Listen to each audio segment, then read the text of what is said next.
And you mentioned before, like right now it's an opportunity window for the bonds, like the short term and long term. Yeah. So why? Like, what do you think about this? I think it takes away from major market risk, like stock market risk. Yeah. Of course, bonds have their own risk to them as well. Yeah.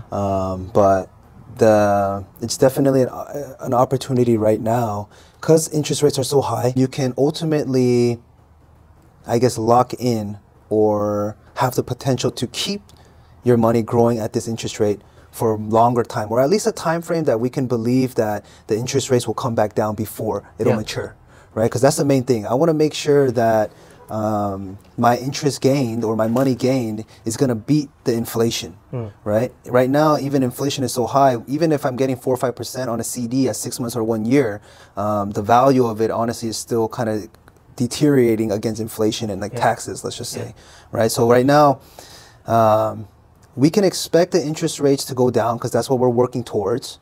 And we can also see that because longer term gets you less interest. For example, if you go in and ask for a 1 year CD versus like a 6 month CD or 5 month CD or something like that, you will probably see that the longer term is shorter. It's less, I mean, it's lighter, right?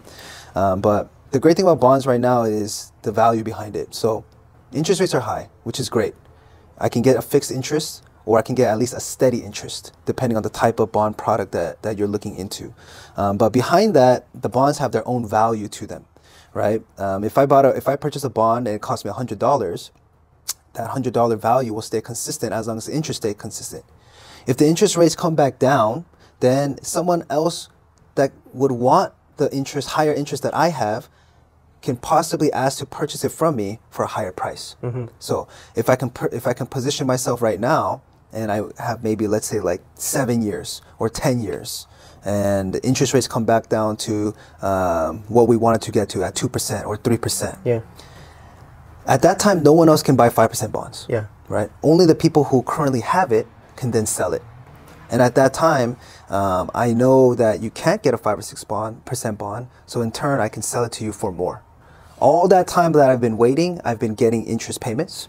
At that lucrative time, I can sell it for more, so I can win on both sides. Yeah. I can get my principal plus more, and I've gained all the interest that I've had up until that point as well. Yeah. So it's kind of like a double win situation, only because we're in such a high interest environment, and we can expect for interest rates to come down, right?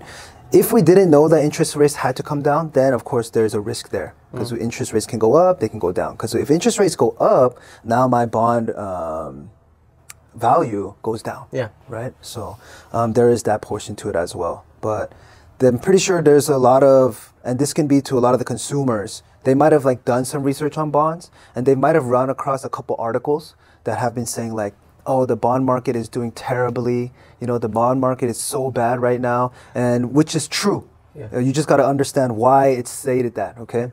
Up until all of these years, like the past 10, 15 years, a normal bond coupon rate was maybe like 1, 2, or 3%, okay? So, and what I'm told or what I've researched is that the bond market, the amount of money in it is 10 times larger than the stock market. Okay, so that's a lot of money, that's true. right? Yeah.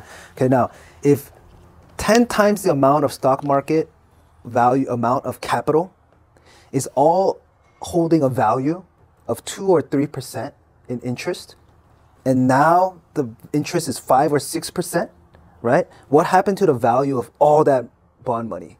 The value of those all went down because now bonds are worth 5 or 6%. So everyone that purchased their, like, let's say $100,000 or $1 million in 2% bonds, they're not going to be able to sell it for that 100,000 or the million. They're going to sell it for much less.